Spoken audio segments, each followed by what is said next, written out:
পুরাতন জামাও ধুয়ে আয়রন করে পরলে একটা সৌন্দর্য আছে না নাই? ইন্নাল্লাহা জামিল ওয়া ইউহিব্বুল জামাল। আল্লাহ নিজে সুন্দর, সৌন্দর্যকে আল্লাহ পছন্দ করেন। পৃথিবীতে সবচেয়ে সুন্দর কে? পৃথিবী সুন্দর, মানুষ সুন্দর, আসমান সুন্দর, জমিন সুন্দর, সুন্দরে সুন্দরে পাল্লা। জানি না কত সুন্দর তুমি আল্লাহ, জানি না কত সুন্দর তুমি আল্লাহ। সুবহানাল্লাহ পড়ে। ইন্নাল্লাহা ইউহিব্বু আইয়ারা আসারা নি'মাতিহি আলা আবদিহি।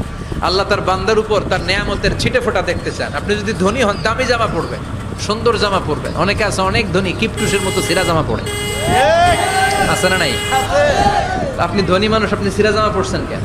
আপনার যে সম্পদ আছে এটার বহিঃপ্রকাশ আল্লাহ দেখতে পছন্দ করে। আপনাকে যে আল্লাহ কি নাজ নেয়ামত দিয়েছে, অহংকার ছাড়া স্বাভাবিক বহিঃপ্রকাশটা আল্লাহ দেখতে